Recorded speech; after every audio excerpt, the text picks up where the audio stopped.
Welcome to the Outliers Podcast, celebrating the people, the skills, and the tools that create stories worth reading. A presentation of Outliers Writing University, where tomorrow's authors learn the craft. Hello, everyone, and welcome to the Outliers YouTube channel and podcast series and our program, Get to Know. I'm your host, DP Lyle, and I'm here with my partner in crime, Kathleen Antrim. Thanks, Doug. It's great to be here. And I just noticed I haven't changed my name on the screen. I'll do that later. In the meantime, all right. Evidently, I'm my wife. Look at so. Yes, and you're Judith. You know, it's the witness protection program. We'll stick with that story right there. So we have got a fabulous interview for you today. He's just a phenomenal writer. He's a New York Times bestseller. He's got the television show Longmire. How long has Longmire been on television, Craig? Oh my gosh! We ran for 6 seasons. 3 seasons with A&E, and then 3 seasons with Netflix. And then we were still we're still on. We were with Netflix. I think they just went off of Netflix last year, and now we're on Paramount and a couple of other channels. I can't remember which one. Yeah. Wow. I mean, it's still out there with that little 5-second blip at the beginning that says, based on the novels by Craig Johnson. That's right. So important. Your 5 seconds of fame. Yes, absolutely. And it's just great to have you on Get to Know Craig. Really is. Craig Johnson's with us.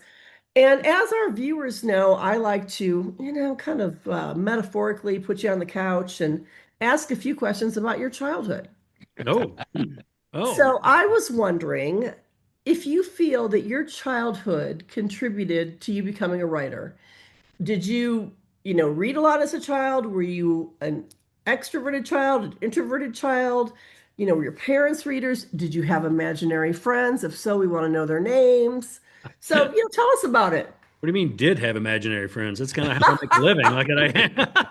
Exactly. I mean, in any sane society, they would lock all 3 of us up and never let us out. I know. Yes, exactly. We make a living with imaginary friends, right? That's what we do. Go in rooms and lock ourselves in with our imaginary friends and write about them like that. And so, no, I guess as far as my childhood was concerned, I did come from one of those families that felt like our idea of hell was to be caught somewhere without a book. I mean, there were stacks of books everywhere in the house that I grew up in like that. And my parents were voracious readers.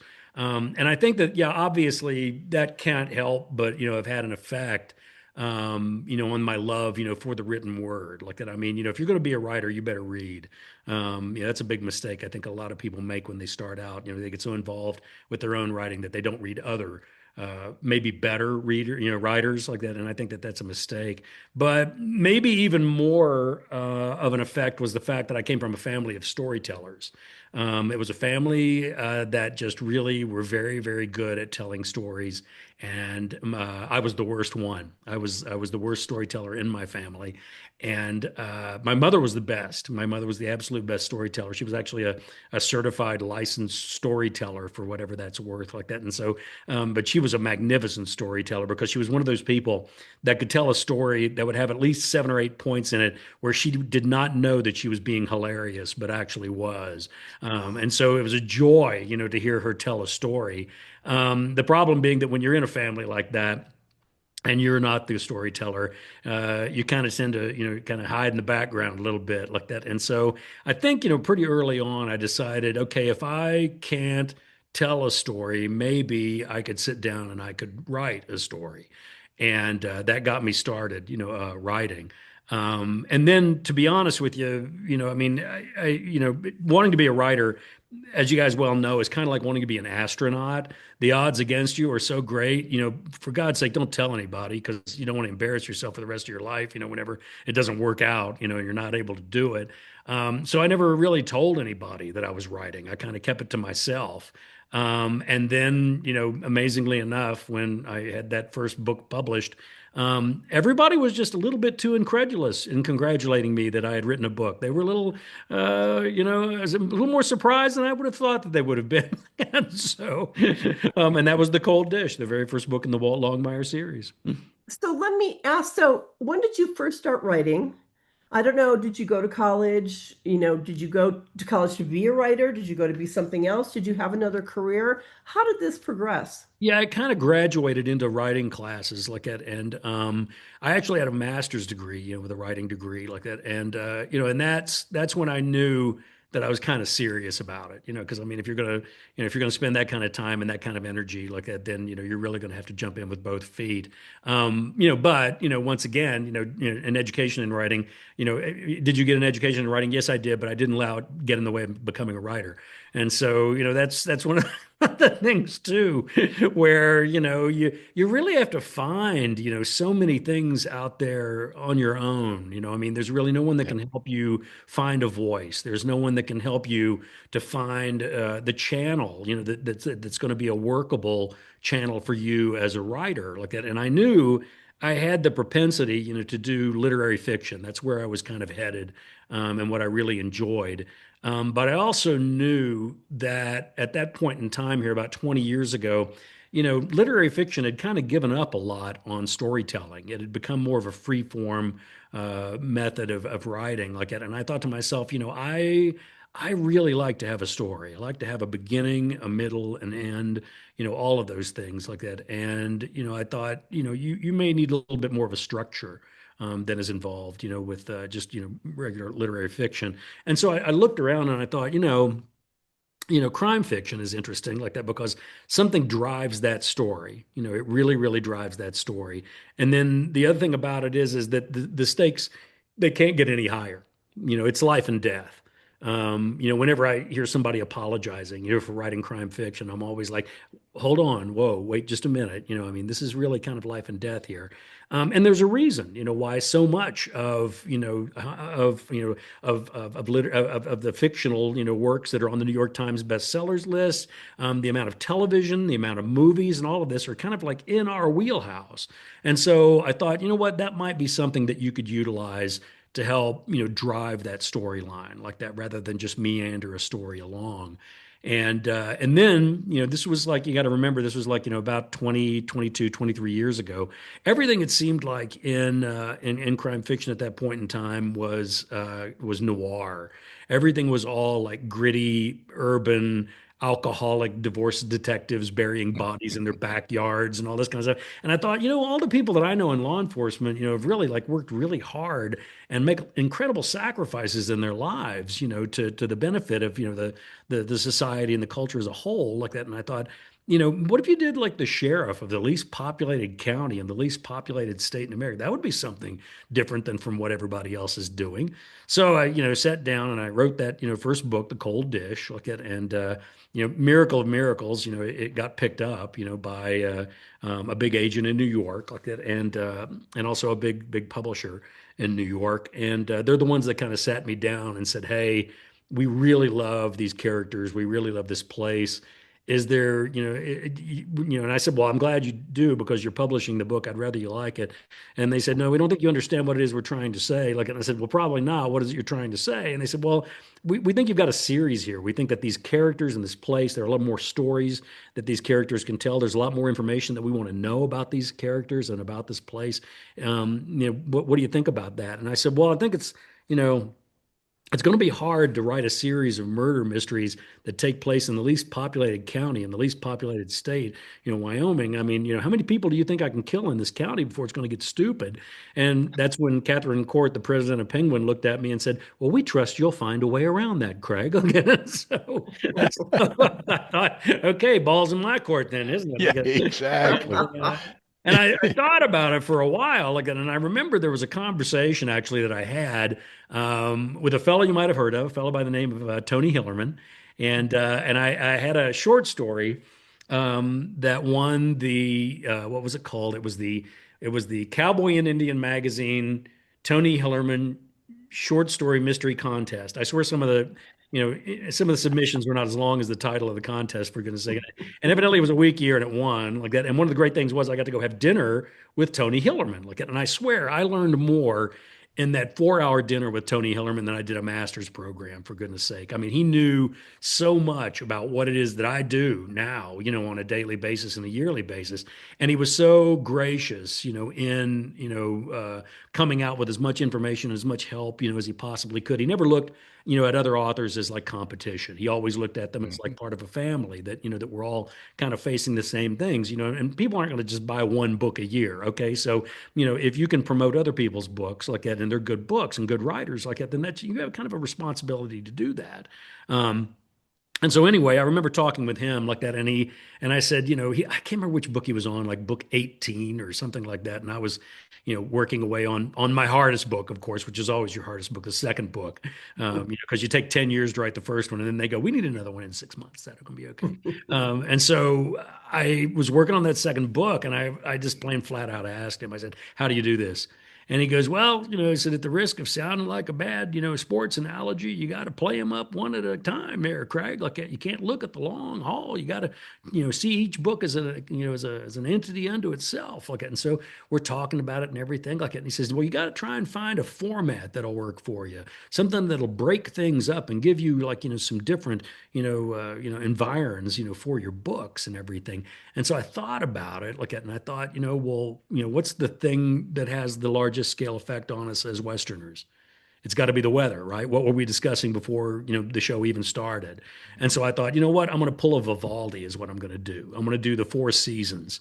And what I'll do is I'll, it'll take me, each book will be a different season like it. And what that'll be is that, then because January isn't anything like July in Wyoming like it. And so I thought, okay, that'll give me completely different environs for each book. The other thing it'll do is it'll provide me with a kind of a close set, chronology, like an ability to have those stories be a little bit closer. The continuity, it'll be a little bit tighter, is what I was thinking, like that.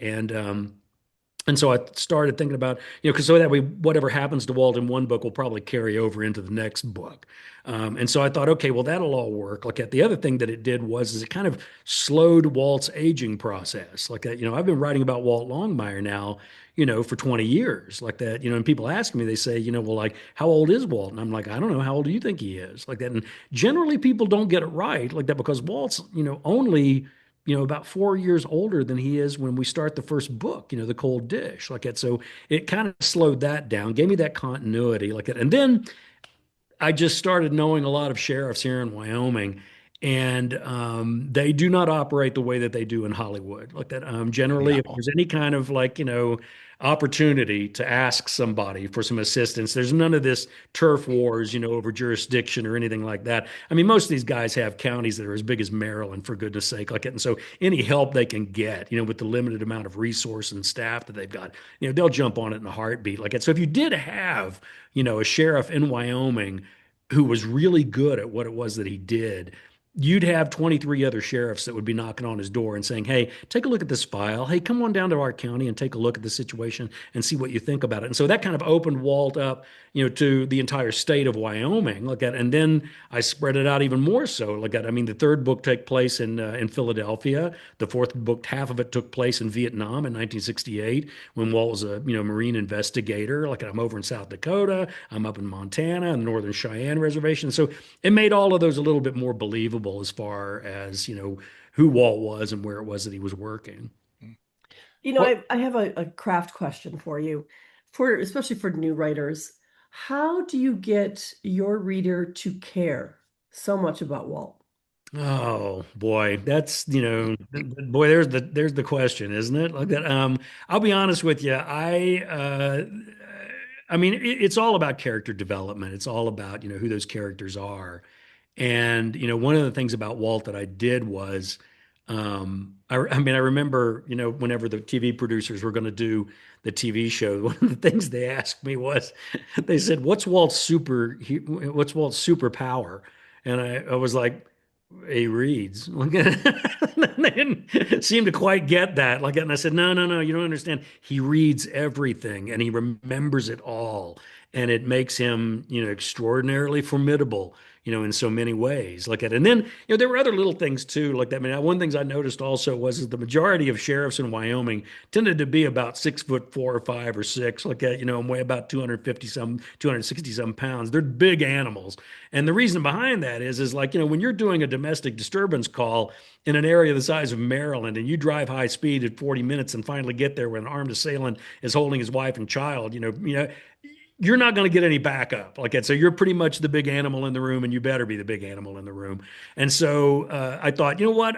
Walt's, he was an offensive tackle for USC. He was a Marine investigator. He's got this, encyclopedic, mind. He's like 6'5", weighs 250 some pounds, like he's a big, powerful guy. And I thought to myself, what can I do to cripple him?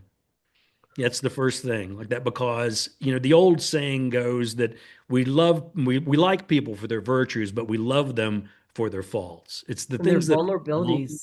Yeah. It's the things that are wrong with those characters, the things that draw you to them. And so, I thought I'm going to do the worst thing I could possibly do to him. I'm going to take his wife away from him. The one thing that was the most important thing in his life, I'm taking it away. And is he ever going to get over that? No, he probably is never going to get over that.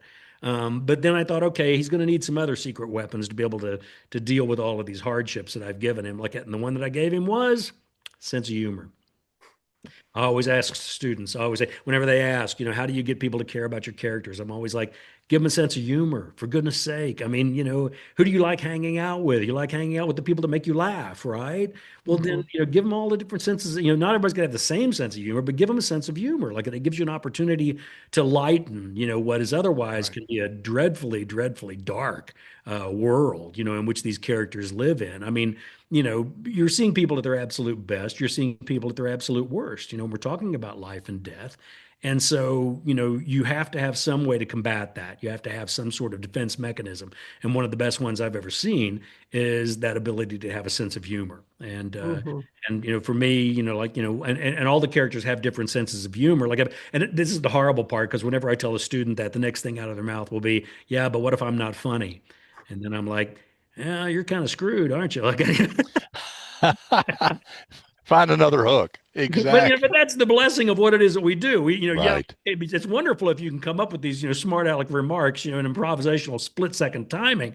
But, what's great with us is we're sitting in a room and, we can think about what would be a funny line like that to come back, on all of these different things like that. And so, those are opportunities I think that, that we, you got to take advantage of, like I think, as far as the development of the characters are concerned.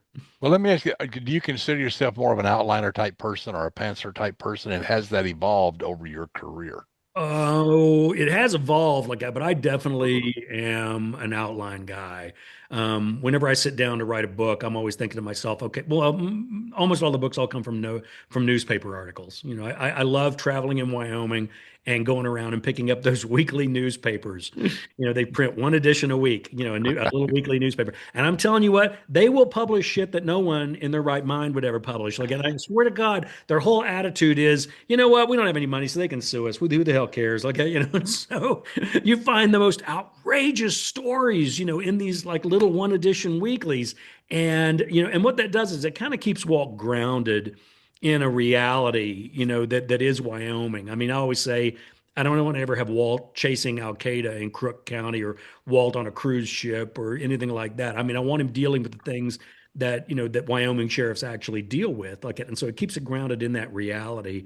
And then it also, it's like, like Twain used to always say, it's always easier to remember the truth than it is, to remember a lie like that. And so I always love it whenever anybody will write me an email like it and they'll say, that storyline that you've got, in your fifth book, there's no way that would ever possibly happen. I'm like, well, let me introduce you to Sheriff Goody Pickering in Bighorn County that actually had this happen, and so they can see that the seeds of that story are actually based on a reality. But yeah, all of those like that are important, and so I really feel it's important to sit down and make notes like that and realize what the construction of that book is going to be and what kind of a construction is going to do the best job in telling that story. So I do all of that like that. And there's no way I would sit and I would think of it be like being stranded out in the middle of the ocean without a life preserver to not have an outline. I always say, hey, it would be like you and I jumping in my truck and saying, hey, let's go to Portland, Maine, but let's not take a map. And I would say, let's throw one in the glove compartment just have it just in case we need it, okay? And then what happens, of course, is that, as you guys well know, it's not a destination, it's a journey. And so, as you're on that journey, things are going to happen. You're going to have a situation where thoughts are going to come to you. And you might be a little more informed about what that book is about as you're writing it because you're now actually writing the darn thing. And so, you have to be open to those improvisational moments that happen where you say to yourself, wait a minute, what if this happened? This is actually going to work better for this later on. And this kind of like opens up the idea, for a counterpoint in this whole plot line with this, like that. And so I think as you get more comfortable as a writer, you become more at ease, like with the idea that you can let go of the life preserver, and tread water for a little bit, and maybe see where something is going to go, and then take it and run with it in a different direction. And some of the best moments in my books, I think, over the last 20 some years, have been those improvisational moments where I've thought, oh wait, let's just see where this goes, like that. And sometimes you're wrong. You'll take off and you'll go for a couple of pages, and you'll go, you know what? This is just not going to work. Okay. And so you have to drop it, go back, but hey, what did you lose? You lost a couple of pages of work. That's all you did. You never know. Maybe it'll come in handy later on down the road like that. But I think you just have to be more open and more relaxed, to that idea. But boy, not that first book. I was scared to death and there was no way I was letting go of my outline for anything. Refused. Well, let's talk about this. The latest in the series. What can you tell us about this story? That'll be coming out on May 26th. It's actually this will feed right back into the entire conversation like that. And so wonderful job on the questions like that because the idea for this book actually started when I was 13 years old. I was a very precocious reader. And we had that thing, that a lot of descendants from northern countries have, where you get a book on Christmas Eve. That's what you get. Basically it's so you can have a nice, wonderful, book to read for the holidays. But I think it's also so you can have something to hide behind when your obnoxious, relatives come over. You can, get behind that book and pretend like you're not really there. And I remember but my father was going to teach me a lesson, I think, in that period of time, and dropped Dostoevsky's The Brothers Karamazov on me, all 993 pages. I was 13 years old. He dropped that on me on Christmas Eve, and I labored over that book for the better part of a solid week. And then finally finished it. And I remember him asking me, he said, well, what do you think of it? And I said, well, I think it's one of the most incredible treatises of, a society, of theology, of politics, of family relations, of patricide. I threw that in just for him because, it was him. And so I said, it's got all of those things like that. And I said, it's one of the most amazing books I've ever read in my entire life. And I said, it's also one of the worst murder mysteries ever written. If you don't know who did it by the time you get to chapter 8, then you're a moron. And he looked at me and he goes, you think so, huh? And I said, yeah, I do. And I said, it's easy to figure out who killed the old man. And he goes, well, there's a couple of little pieces of information you might want like that to take into consideration. First one was Dostoevsky. This was the first in a trilogy of books that he was going to write. It was going to be 3 books. And he died after he wrote the first one. And he said, also, if you remember the chapter heading of the trial, if you remember what the heading of that chapter is, it's called The Court Makes a Mistake. He says, is it possible that he was leading you in the wrong direction and that you thought it was one character, but as things were going to turn out, in those next 2 novels, it was going to turn out to be somebody else? That haunted me for decades. That haunted me my whole life. Thinking, well, if it was somebody else, who would it have been? In that you have to introduce that character in the first book. You can't bring them along in the second or third book. Which one was it? Which one would it be? And so then I was overseas, and I've got a really marvelous French publisher and French translator. And one of the people that's in, their staff is actually Russian. And she told me, because she knew that this, I'd mentioned something about the Dostoevsky, had haunted me all this time. And she said, "Well, do you know that there have been a couple of scholarly works, of essays that have been done by a couple of essayists, in Russia about who they think it is that was the actual killer in the brothers Karamazov?"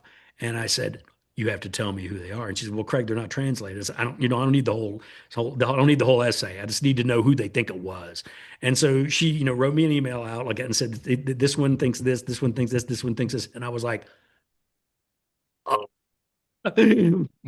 yes, those all work. Every single one of them works, for goodness sake." Like that. And so I just, it answered a big question for me. And then I thought to myself, what if you rewrote the Brothers Karamazov on a dude ranch in Wyoming? And that's the Brothers McKay. I love it. Wow. Now What about that's you an guys? I always inspiration. try and find underpinnings, for a book, because Yeah. sometimes I think readers forget, whenever they pick up your book, they pick up your book and they read it for a couple of days or a week or two or whatever. But those of us that are writing those books, we're writing that book for the better part of a year. Oh, yeah. So it really better hold our attention, for a good long period of time. And one of the things I like doing is having like books that have like some sort of literary underpinning to go along with them. Like that, it gives you, another layer, I think, to the book, which makes it just that much more interesting. So what are you working on now? I am actually, let's see, the next Walt book is actually, I'm almost to chapter 15 on it. So, for goodness sake, I'm going to be turning this book in like almost 6 months early, which is good because then I've got a little bit extra time and I've got a couple of standalones like that I'm wanting to work on. But yeah, it's another full-blown, adventure novel. I kind of tease thriller writers a little bit because I always say, well, there's a period in time now with thriller writers. It seems like the big thing is you know who did it in the second chapter, and then it's just 500 pages of chase, and so I don't know if that's really that much of a good usage of your literary talents like that. And so for me like that, the real golden age of thrillers was like the 60s and 70s. And you guys remember Alistair MacLean? Oh, sure. You've Yes. got Guns of Navarone, Ice Station Zebra, Where Eagles Dare. I mean, if you made a grocery list, they made a movie out of it like that. And so, and that might not be the touchstone of all literary works like that, but it does tell you that he knew how to tell a story. And I always thought that he was a really, really magnificent writer, a much better writer than I think maybe even he himself, gave him credit for. And so I did a little experiment here about a year or two ago. I wrote another one of my little novellas. I sometimes do these like little 150, 200 page novellas. I did one called Spirit of Steamboat. I did one called The Highwayman, and then I did one here about a year and a half ago. It was called Tooth and Claw, and it was about Walt's adventures in Alaska after he got out of Vietnam. And it was a blast. And I wrote it very much, in the style of Alistair MacLean. And evidently, I didn't get all that out of my system like that because I started working on this other novel like that, which is actually it's called A Soft White Dam, which is from the E. E. Cummings poem that the snowflake does not give a soft white dam upon who it lands like that. And I started working on that one, and suddenly all of that Alistair MacLean stuff started flooding back into this book. And it's kind of like what you were saying as far as like the improvisational aspects of it concerned. Evidently, there was still some more of that I needed to exercise out before I could finish it up like it. And so it's really more of a full blown Alistair MacLean thriller up in the Arctic Circle like that, and it's Cool. it's definitely out there on the fringes of the world like that, which is a kind of a fun place to write, I have to admit. So cool. So exciting. So tell us, in our viewers as well, obviously, where they can learn more about you and where they can buy your books. Let's see. Trying to escape my books. Go ahead. I dare you. Like that. They're kind of everywhere like that. I mean, any quality bookstore will have them like that. And of course, then you've got all of the chain bookstores like that, and the net bookstores and all of that. And then of course there's our website. Like if you want to get a signed book, you can always go to CraigAllenJohnson.com, CraigAllenJohnson.com. And I would have just done CraigJohnson.com, but there's a realtor in Minneapolis that won't give it up. Okay. And so I just go with my middle name in there for some strange reason like that. But yeah, you can go there like that, and it's got the connections like at all the social media and all the other stuff that I do. And then of course, you can always go to my website and click on the contact button, and that's my email. I always Wow, that's fantastic. Every morning I get up and there's this wonderful flood of people telling you, how wonderful you are and how much they love what you do. Is there a better way to start your day than that? That's exactly really nice. I love that. And there's always a certain percentage of those emails that start off with whoever it is responsible for answering Mr. Johnson's emails. And I'm always, standing there in the kitchen looking at the computer and going, well, that would be me. That'd be Mr. Johnson. I love it. I love it. Well, thank you so much for being with us. You are absolutely fantastic. You are a phenomenal storyteller, even verbally. I couldn't have done any worse. I had to get better. Yeah, you got to go somewhere, right? That's right. That's right. And I know we both got short stories in this rough country thing for the U.S. Marshals Service coming up. But I heard you're not going to be able to make it to Fort Smith, which is too bad. I was looking forward to seeing you there. I would love to do it, but it's like right about a week and a half to 2 weeks right before I leave to go on a tour that's going to take about 3 weeks. And I'm like, I got to gear up for that tour and get my mind set. I know, get your mind right. Yeah, I would love to have done that, because it looks to be a wonderful anthology. I'm looking forward to reading it. Yeah, a lot of good stuff. There would have been a glass of bourbon waiting for you in the bar. Yeah, with these guys, I can guarantee it. Yeah, exactly. Get Ravis and Gilstrap and all those together. Yeah, exactly. For sure. Well, Craig, it's been fantastic. Great, always great seeing you, and we had a great time chatting with you, and we'll do it again when the next book comes out. Let us know, and absolutely, and we'll do all this again because it's fun. I've got a collection of those short stories. That's the thing I didn't mention, I guess. I've had one collection of short stories, like an anthology of short stories called Wait for Signs, that were the Walt short stories, and then there'll be another series of them coming out in November. I think November 3rd, I think it is, and it'll actually have the Perfect A in it too, like that, which is cool. Kind of a fun little story, like that. It's from Toscanini and the New York Philharmonic, and its connections with a Basque sheepherder in Wyoming. And why? True story. Yeah, and why wouldn't you? Exactly. Article. I love it. That's great. Well, thank you so much. Thank you so much. Absolutely my pleasure. Yeah. Well, as everybody knows, we'll be back with more interviews and more fun. Maybe not as much fun as Craig, but we'll have a lot of fun.